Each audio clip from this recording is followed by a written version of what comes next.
Hey, welcome back, everybody. Happy day after the 4th of July and happy Friday as well to all of you.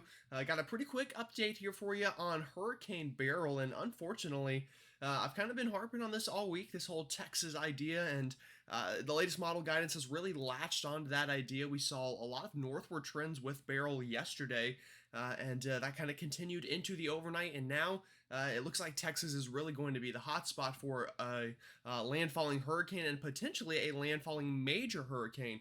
Unfortunately, we've seen this all too many times before within the past couple of years. These storms really like to strengthen up on their approach to land here whenever they're moving over the Gulf, and that looks like that could be the case once more here again with Hurricane Beryl. So that's kind of the big story in today's video. Now, if you haven't already subscribed, definitely do so. Like the video if you like it, and comment. Let me know where you're watching from, and if you're watching in Texas, let me know what you're doing to prepare here as this storm quickly approaches. And again, only really a couple of days here till direct impacts are likely.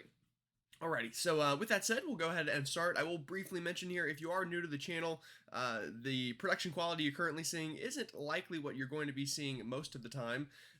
In fact, again, normally things are a little bit nicer, but I'm out of town currently. But with a storm this big, it is important to still talk about things. So, again, we'll go ahead and jump into it right now. But looking at satellite imagery over really the entire kind of northern half of the hemisphere here over the Americas, here's Beryl. Pretty easy to find here. Again, moving over the Yucatan Peninsula right now. And should likely, exit the Yucatan by the time we get into this evening. So, pretty quick moving storm here, and obviously weakening will happen today as the storm moves over land, but don't get too excited because that weakening trend will not last forever, and unfortunately will only be a temporary thing that we are working with. So again, a bit more of a zoomed in look on Beryl. A pretty compact storm, all things considered. More of a Hurricane Andrew sized storm than anything. In fact, if you were to put this right over the heart of Florida, or excuse me, if you were to put this right over Miami, it would probably still be pretty sunny with just some high level cirrus clouds over Jacksonville, while Miami would be getting the brunt of it. So again, a pretty small storm, all things considered, and unfortunately, that has really helped Beryl to maintain its intensity when a lot of the models thought maybe it would fall apart. Such a tight, strong core we have with this, and the wind shear really hasn't been able to rip it apart all that much, and thus that's why the forecast track has been further north, like I've been talking about, and also the intensity has been a little bit higher. Now, one pro with a smaller storm is areas affected by storm surge will be lesser. Areas affected by the strongest wind will be lesser. But unfortunately, again, that'll still help that core, get pretty strong here. And even as the center of circulation is over land this morning, and it's really afternoon now at this point, we are, still seeing, pretty all right structure with this. Again, it's still kind of got that shrimp look to it.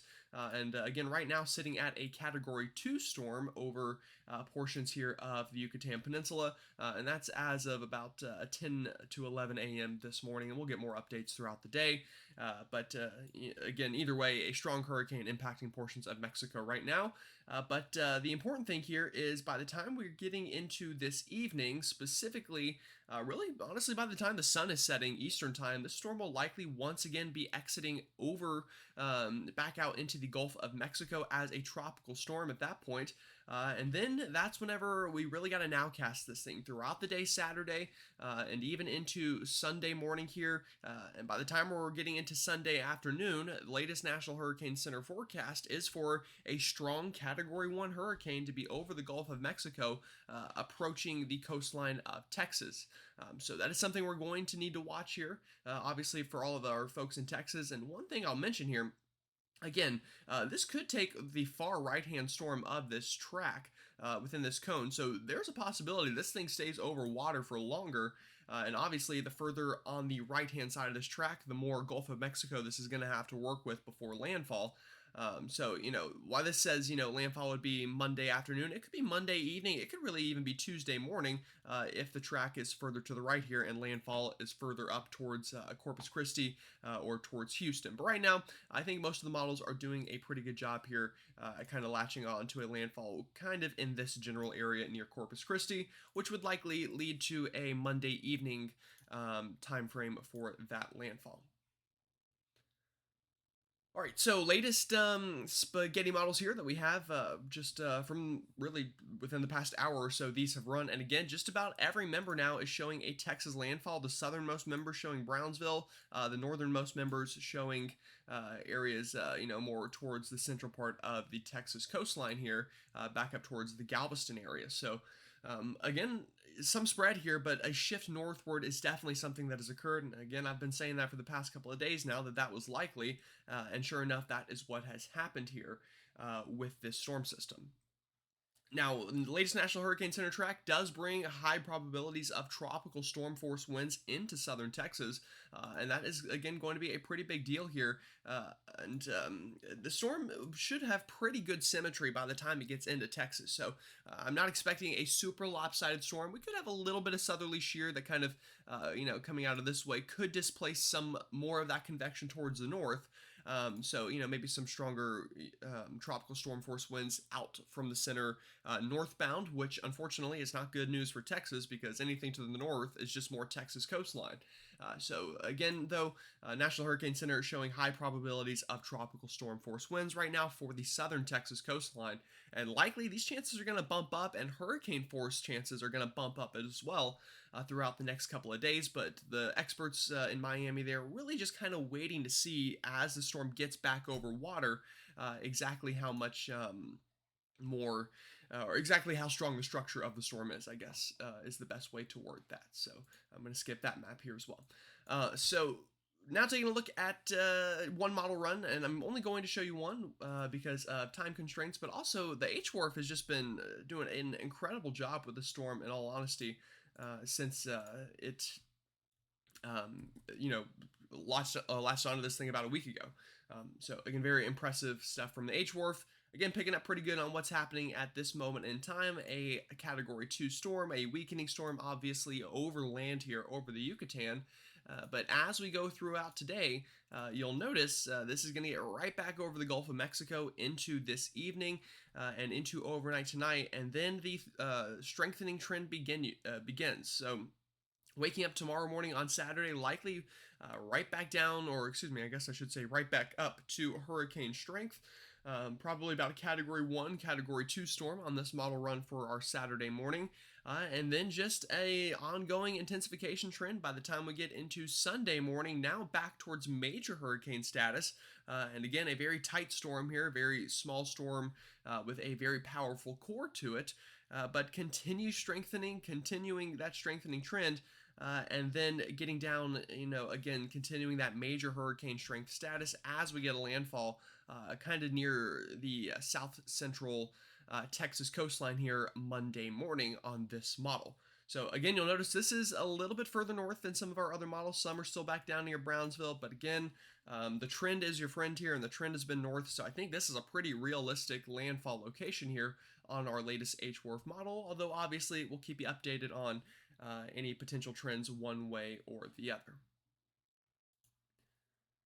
All right, taking a quick dive here into some potential impacts for Texas. This is our latest GFS model, and not doing the greatest job on wind speeds, but I think it's doing a pretty good job on landfall location, and therefore, a pretty good job on generally who's going to see the worst impact. So, again, this is Monday morning. We've got a landfalling tropical system. Again, on the GFS, this is kind of strong tropical storm force winds, but note, I do expect these to be stronger, likely hurricane force, potentially major hurricane force. Honestly, I wouldn't put any bets against this system at this point.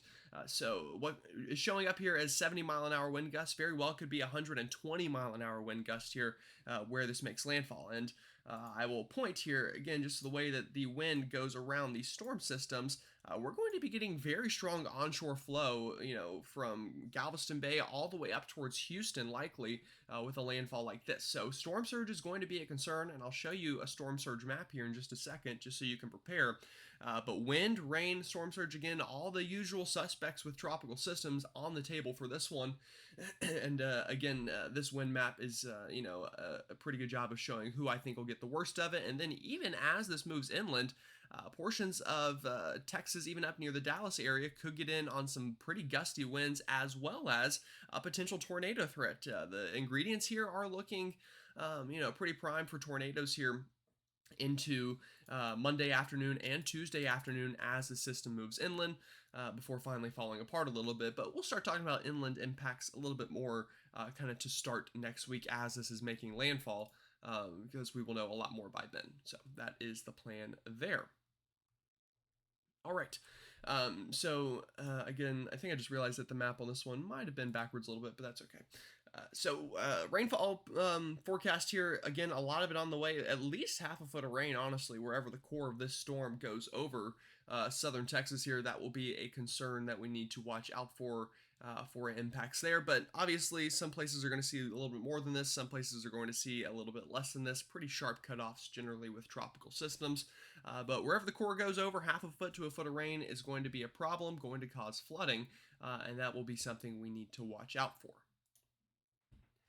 All right, final map I'm going to show you here. This is our storm surge map, and this isn't a forecast from the National Hurricane Center. This is a projection of what different types of storms will do storm surge wise. So obviously Category 1 storm is what this would be, assuming that you're in the worst of the surge, and a place like Louisiana obviously doesn't fare well with storm surge. So that's just a general basis of how this map works. But obviously we're going to be taking a look at Texas here, and specifically down here towards the Victoria, Texas area, Corpus Christi, and then up towards Galveston, where we think some of that surge could be the worst. So again, Category 1 storm, which is what we're already calling for. We're going to get some storm surge problems here for areas that would be impacted. Again, kind of this area in that box specifically would be the worst impacted with the current landfall projections. So again, we could see pretty impressive storm surge values here if I just zoom in.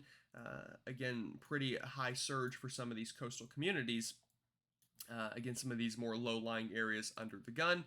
But if we bump this up to Category 3, which again is something I think is relatively a real possibility, you'll notice the storm surge projections get a lot more of a big deal here. So again, kind of in this general area specifically is where I think we would see the worst of the surge, probably from Galveston southbound here into some of these other areas of the Texas coastline, the West Columbia area southward towards those beaches, back down towards Bay City southward, into Blessing, Texas southward. And again, sorry, I'm not very familiar with Texas geography here, so if I'm butchering any of these town names, let me know. But obviously, if you're a local, you're going to be a little more familiar with these areas. So again, this is kind of the area I am most concerned, excuse me, for storm surge, kind of from Victoria, Texas, up towards the Galveston area. I really think is where we're going to see the worst of that surge. So that's what we're looking at right now. That, again, is the current forecast from kind of myself, and also obviously using